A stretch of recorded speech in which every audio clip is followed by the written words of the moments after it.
The frowning orange logo was mocking Stan for the last time. He could not believe that he had proved its printing. It's ironic, he told himself originally. Now he had a baby clothing company with an orange frowny face on its logo.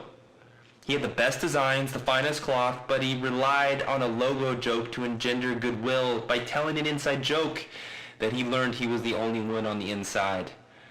No one wanted to dress their baby in clothes that featured a bright orange frowny face. In the beginning, he was sure he couldn't lose. It's a frowny face on baby clothes, hilarious. I mean, come on, babies are so joyful. This juxtaposition is comedy gold. Now the only thing absurdly funny is his inventory levels. Pardon me. Pardon me, excuse me. Just a few things to cover. This is a middle open. We had the cold open, and then we're about to have the real open of the show. I just want to let y'all know that we did this one a little out of sequence. I'm talking about how it's episode 6, but really this is going to be episode 8. And I did that because I released one out of sequence, but I think we'll figure our lives out. But just thought y'all might be interested in that little technical point. And well, let's hear that official open. You ready? Let's do it.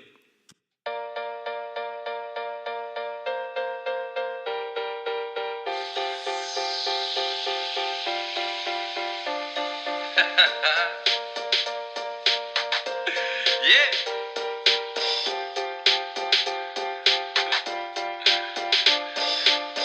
This XFL Fancast. Woo! Yeah. XFL Fancast, y'all. Oh, you know I ain't gonna make you wait.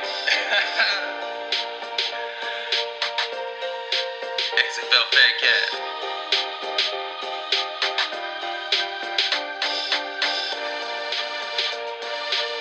Let's get on with the show. XFL Fancast. Now.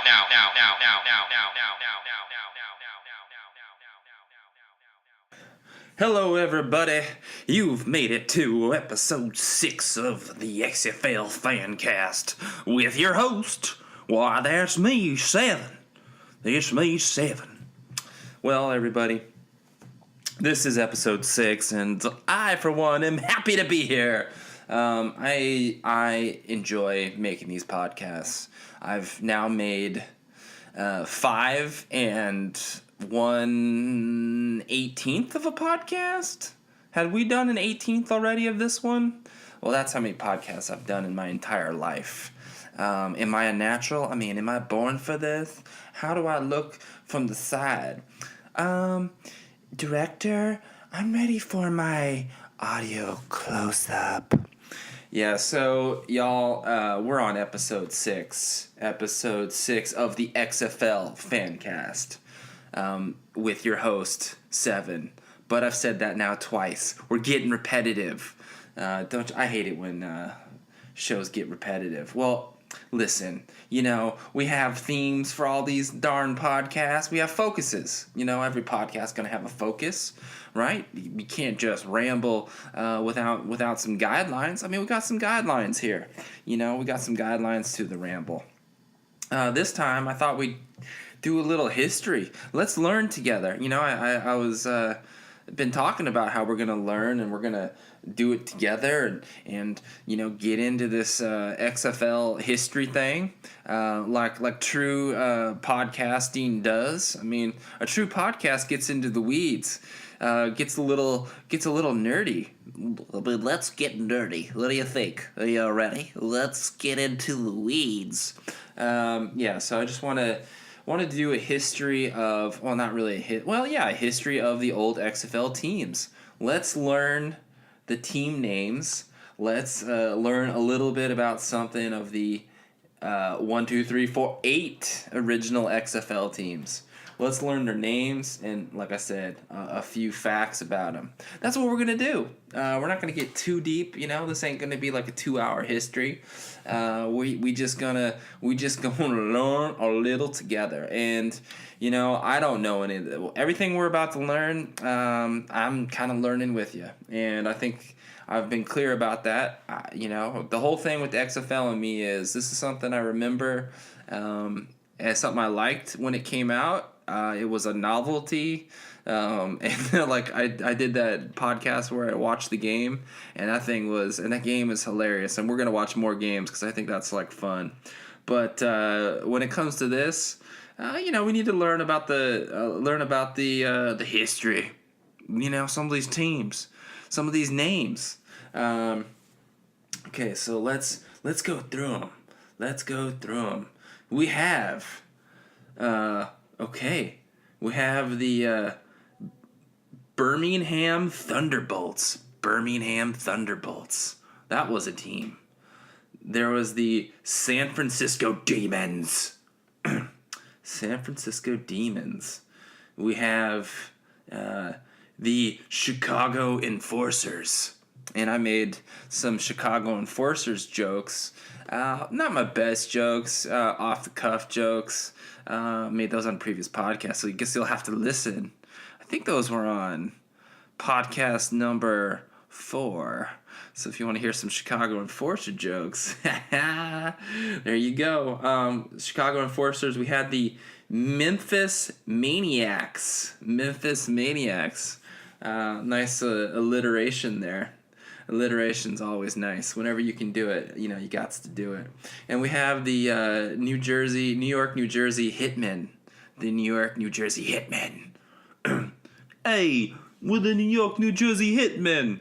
Hey, this came out about the same time as The Sopranos, Hey, Joey, come here. I need to hire the Hitmen. I don't know, Joey. That's my bad gangster voice. My throat's a little shot right now, y'all. I was screaming earlier, and don't have quite the range that you're used to. I need to learn to talk more from my diaphragm. I mean, you always say like you got to talk from your diaphragm, but I mean, does anyone know how to do that? I mean, I've certainly never learned how to do diaphragm breathing. I don't know how to do it. I'm a throat guy, coming from the throat, straight from the throat, y'all. Yeah. So okay, now we talked about the New York, New Jersey, the Hitmen. Yeah, you're the Hitman. Yeah. And then we have the Las Vegas Outlaws, the Orlando Rage, and of course, the Los Angeles Extremos, Los Angeles Extreme, in my narration voice there. So that's what we have. So we have, what do we got here? We got Alabama. Birmingham's in Alabama, right? San Francisco, that's in California. Chicago, that is in Illinois, if I recall from my geography from 5th grade. We have Memphis, that is in, I go walking in Memphis. Okay, Memphis. Oh, yeah, that's in Tennessee, y'all. Okay, so Memphis, Tennessee, and New York, New Jersey Hitmen, well, that's New York, New Jersey. They didn't even get a city. Okay, so Las Vegas Outlaws, that's in Nevada, I believe Nevada. Orlando Rage. Orlando is in Florida. That is in Florida. And Los Angeles Extreme. Los Angeles is in California. I do know that. Okay. All right. So, I'm getting some of my information from, I got to give credit. This is www.all-xfl.com. all dash XFL. So somebody put some of this info up on the web, and this is like a basic. This is a basic website. I'll be honest with you. This is super old school, basic design. But the man has a lot of XFL information on this website.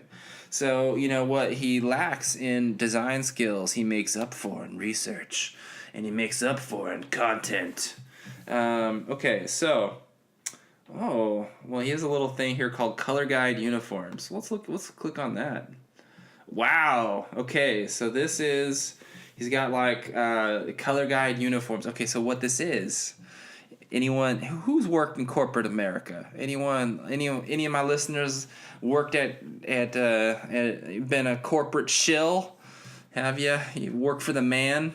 I have, and I've been around corporations that have color guides and corporate logos. I've read through policy documents about marketing guidelines and branding guidelines. I've seen such things, and on this website, I'm looking at some such thing right now for the Birmingham Bolts. So this guy got his hands on some sort of color guide. Got his hands on, I'm guessing this is some sort of media kit. Yeah, interesting. It's the media kit. Oh, wow. So this has even got like color codes, and it has like the different logos. Let's see. Oh, okay, so I'm looking at something of the 2000 Birmingham Bolts color guide as issued by the XFL, containing all logos, Pantone colors for accurate printing. Click on images above for a full-size version. Oh my gosh. Well, I can do that. Okay, so let's talk about this Birmingham Thunderbolts. Birmingham. So it's like a B. Okay, so you can go to all-xfl.com and look at it with me, but it's like a B with thunderbolts going everywhere. Pew, pew, pew. Pew, pew, pew. Pew. Thunderbolts. Thunderbolts. Oh. That's a Thundercats, but I did Thunderbolts. Ho. Oh yeah, so I'm exposing my generation a little bit. Thundercats references. You can guess. That gives you clues about how old I am. Okay, we got the Thunderbolts. It's basically a B with Thunderbolts. Kind of looks like maybe like a ninja star. So it's like a B with like a ninja star of bolts. I'm gonna say it's solid. This is, I mean, it's not the best. It's not the worst. I'm gonna give this like a B minus for a logo. Birmingham Thunderbolts, you get a B minus. Let's see what else we got here. I mean, they're yellow. It's not a great yellow. I think that's part of my problem. All right. Time. Next on the list, let's go to San Francisco Demons. Let's get a few more information about the Thunderbolts before we move on to the Demons, huh? Did you know that they used to play at Legion Field? That was the stadium. They were head coached by Jerry DiNardo. They had a VP and a GM named Tim Berryman, and of course their PR contact was Kent Partridge. And a partridge and a pear tree, yeah! I make a basic joke. I make a very basic joke. Not a very exciting. Yeah. Okay. Let's see. So allxfl.com's got gives a little history of let's see. Okay, so here's something interesting. So it gives a little history about the Bolts. The Bolts, according to this article, the Bolts may well represent the last professional team in the Birmingham area, and they'll be missed. I guess the Birmingham Bolts had a USFL team called the Stallions. They had a WLAF Fire. I never heard of the WLAF. The USFL, I believe, is an 80s 19th league. They had like some real players in the USFL back in the day, from what I'm aware of. So they played at Legion Field. Oh man, they got off to a respectable in that 2001 year. They got off to a 2-1 start, but they ended up losing their final 7 games to finish at 2-7. Head coach Jerry DiNardo, he gave credibility to the new team, but he just never got a chance to prove himself with the Bolt after only 1 season. Well, they had a star quarterback named Casey Weldon. Okay. Well, I don't know about Casey Weldon, so we'll get into a little deeper into the Bolts, maybe in other future episodes. But there's a little bit about the Bolts. They went 2-8 that year, and according to this guy, we might not see another professional team in Birmingham again. Wow. Well, that stinks for Birmingham. I haven't been to Birmingham. I haven't really been to Alabama. I haven't been to any state near Alabama. Well, I've been to Tennessee. I've been to Nashville. And perhaps Nashville is close to Tennessee. I'd have to look at a map. I didn't look at the U.S. map when I went to Nashville to see all the places, how near, like, say, Nashville is to Birmingham. They're probably not, like, crazy far. But, I don't know. I don't know. Okay, so San Francisco Demons. The San Francisco Demons. They played at Pac Bell Park. Well, I mean, is that interesting? Probably not. I don't know if I'll give you all those, like, well, I'll tell you the head coach's name. The name was Jim Skipper. Jim Skipper, I'll tell you. Damn Skipper. That man. Yeah, damn Skipper. Okay, well, there's another little article here at All XFL about the San Francisco Demons. The San Francisco Demons. Wow. The San Francisco Demons made it all the way to the $1 million championship game. Shoot. And they lost to another team. teaser. Another team won the championship. We'll see. The fans rocked. Okay, well, here's something about the Demons. They averaged a league high 35,000 fans. Okay. Okay. Well, the team was originally slated to play in San Jose. Didn't know if you knew that. And that's about 50 miles from San Francisco. But the Pacific Bell Stadium officials convinced XFL to move the Demons there. Wow. Okay. Well, I think that's pretty sweet.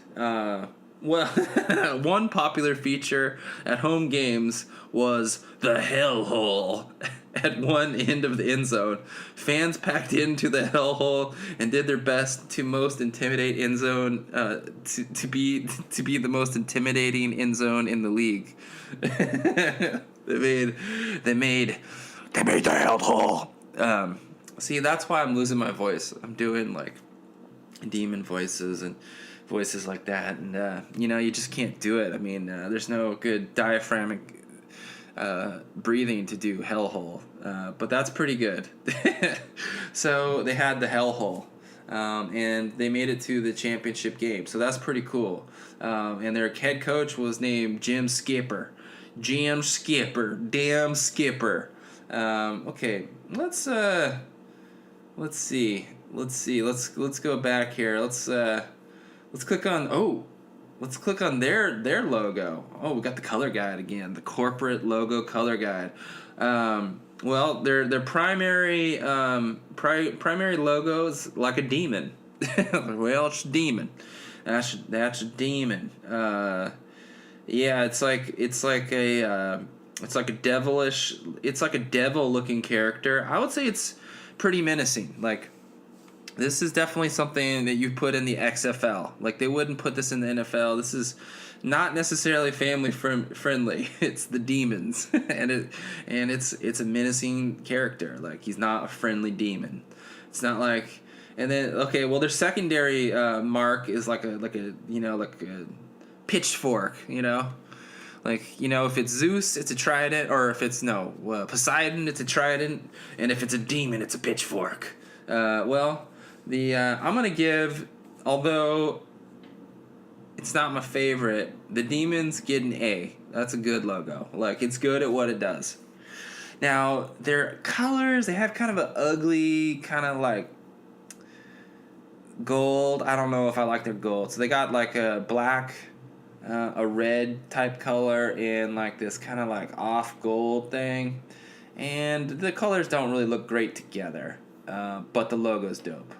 So, yeah, so you didn't know you were going to be tuning into a podcast and be getting commentary on colors, did ya? Well, at the XFL Fancast, we give it all to you. We give it all to you. Chicago Enforcers. Let's look at their site, see if there's any interesting tidbits. Okay. Let's see.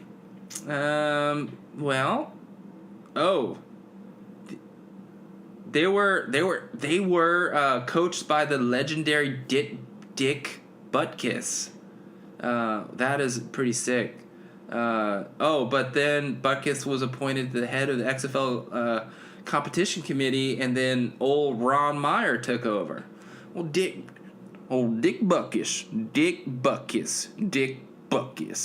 That's a pretty big football name. Like, that's pretty sweet that they got Dick Butkus to take over there. That's pretty impressive. Like, I'm impressed. Dick Butkus? That's sick. Dick Butkus is like, that's a name. That's a real name in the NFL circles, boy. I'll tell you, old Dick Butkus. Okay, so Dick Butkus. Okay. Let's see. Well, they finished the season 5-5, and they did make it to the playoffs, but they were defeated. Old Coach Ron Meyer did a tremendous job of putting a team together and guiding them through. Well, 5-5, and they made the playoffs. Well, that's not very good. I mean, it's not very good. So there wasn't a lot of domination in the XFL that year. 5-5 will get you in, but they did lose pretty resoundingly to the team that did win. Let's look at the Chicago Enforcers color guides. Okay, now these guys, they got like this like fist coming through the C, like the C for Chicago, I'm guessing, and then like a fist right to the face.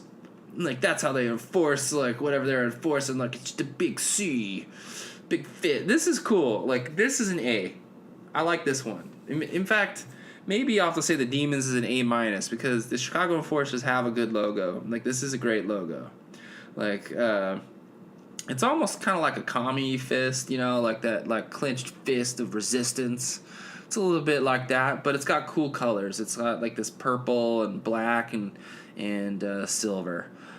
This is nice, very nice. This is a nice color, so very nice. Okay, y'all. We're gonna do one more team, and then we're gonna do a part 2 with the other 4 teams, because, I don't want to go too long with this. I don't want to go too long, with all this. But we got to do the Memphis Maniacs. Memphis Maniacs. I kind of want to let's see. Let's go to YouTube.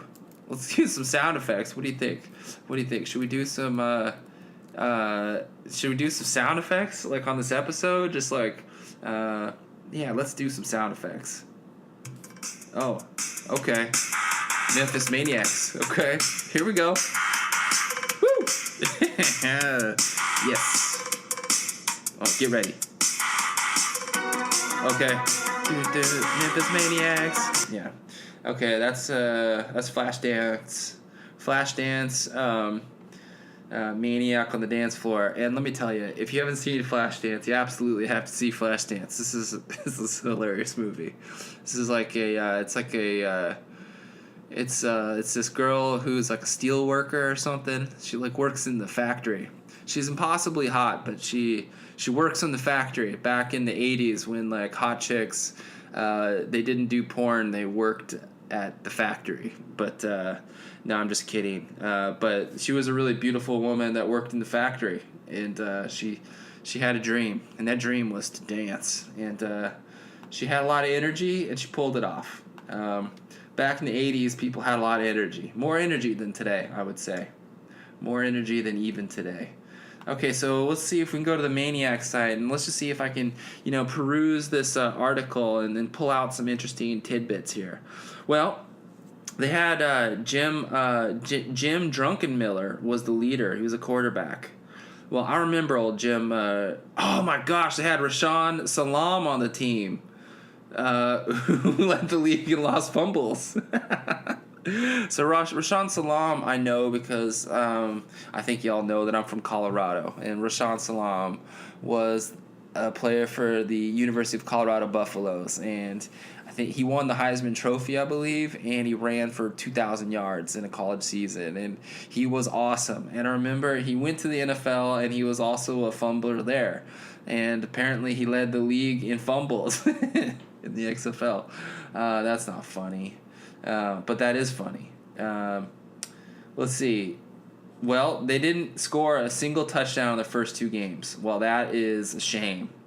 But they did go 5-5, so that's pretty sweet. Let's see.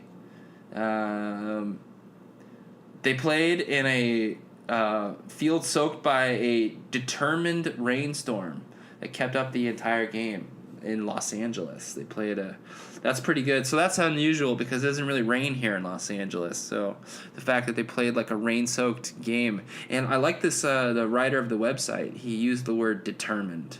Great word.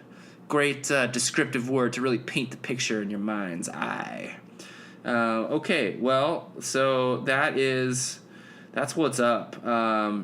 They got a playoff berth, but they ended up losing to the San Francisco Demons that year. Well, in spite of numerous mistakes, the Maniacs were a fun team to watch and played mostly exciting games. Okay, well, you know what? I'm going to watch the Maniacs games. Because, number one, they have the best name. That's my favorite name, the Maniacs. And it's the way they spell it. M-A-N-I-A-X. Maniacs. Okay, so we got to do a quick review of their uniform color guide, and then we'll do the other four teams another time. Oh, shoot! Okay, this might be even better than the Chicago Enforcers. I like this logo a lot. It's like this crazy A with a crazy X, like a Maniacs, and then even their secondary logo is like this tripped out surfer dude. He looks like a surfer on meth with the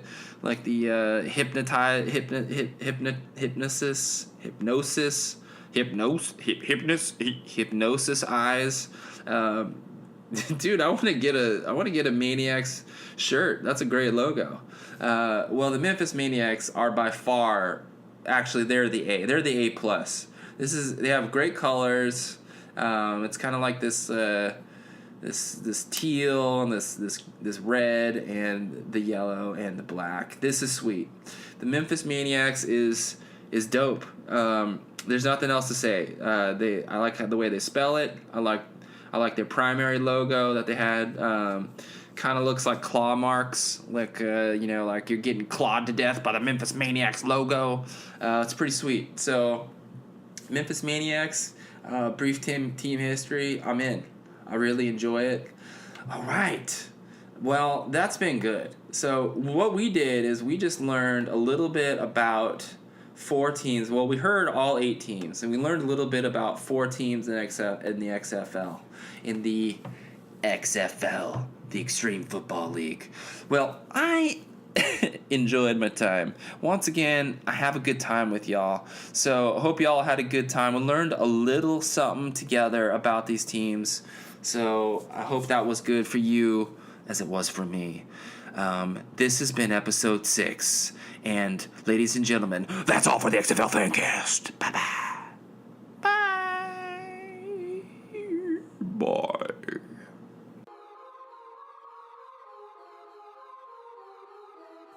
That was another edition of the XFL Fancast with your host, Seven Morgan.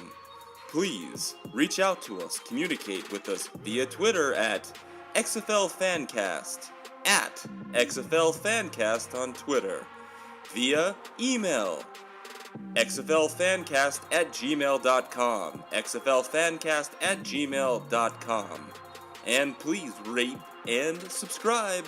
Thank you once again for listening to the XFL Fancast.